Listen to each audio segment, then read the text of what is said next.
Hello everybody, welcome to the Redmen TV. My name is Ben Kelly. This is a special development watch. There was no proper development watch on Monday because I had other things to attend to, such as somewhere to live from September onwards. So I'm very, very sorry about that. It's back as normal next Monday. But I've just come back from Prenton Park to watch Liverpool under-19s take on Spartak Moscow in the UEFA Youth League. Now, like Liverpool first team, it's the final game in the group stage. They'd actually already qualified, and this one was to top the group and finish with the best record they could. They'd lost away at Spartak Moscow when we played them in October. Was it October? Yeah, it was October.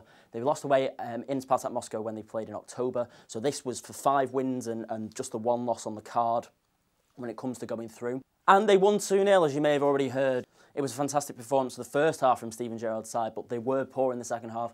We'll start with the good points, though, because why not? Curtis Jones scored. George Johnston scored. Curtis Jones, what a goal, my friend. What a goal. Gets the ball, neat little 1-2 with...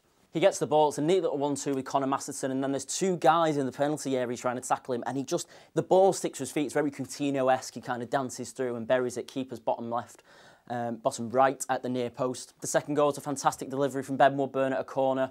George Johnson left unmarked at the back post, volleys at home, and Liverpool are in cruise control at the break, 2-0 up. However, second half, Spartak, to be honest, had a lot more of the ball. They created a lot more chances. They had a lot more to say in the game than they did in the first half, and actually Kamil Grabara was forced into making 2 or 3 really good saves that kept Liverpool where they were. But the main reason I'm sort of talking about this game in this video is because in the second half there was a controversial moment with Rhian Brewster, obviously, who'd actually had a really good game up until that point. Obviously, England under-17 international World Cup winner some weeks ago. He went in for a tackle with a Spartak Moscow defender, down on the floor, had the ball in his hands, the free kick had been given our way, and the Spartak Moscow defender said something that really infuriated Rhian Brewster, and it's come out that it probably was racism. James Pearce, the Echo, has been talking about it. I got to speak to Steven Gerrard after the game. He was asked by James Pearce about the incident. This is what he had to say on that incident with Rhian Brewster in the second half this afternoon. Rhian was clearly very upset at the end. What went on there? Difficult for me to comment on it right now. I think it's something that the club will look into and deal with.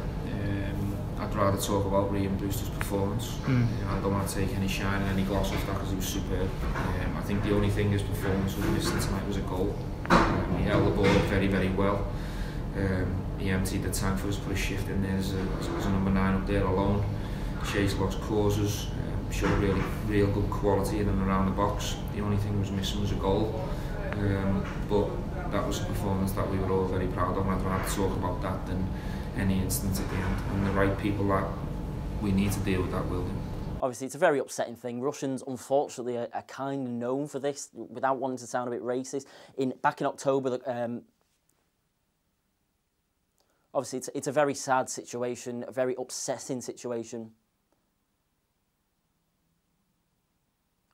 Obviously, it's a very sad situation, very irritating situation for us because, unfortunately, Russians are kind of known for this. I hate sort of saying that, but back in October, Boris Adekenye was abused by fans in the away game of this fixture, and the result of the UEFA investigation following that was an incredibly light punishment. They were just told to cover 500 seats in the next game, which probably would have been empty anyway, so UEFA really aren't taking a good enough stance on this to kick it out of the game. And like I say, this really isn't unheard of from Russian fans and players, and hopefully that tonight at Anfield, when the fans come and the players, there's no sort of repeat of any other incidents. Obviously, we've got quite a few black-skinned players in our team. I'm really hoping that there's no trouble tonight at the game at Anfield. Thank you very much for watching. This has been your small development watch for this week. Back on Monday, as usual. Thank you very much for watching again. I'm Ben Kelly. Follow me on Twitter at BenKelly10, and I will see you Monday. Goodbye.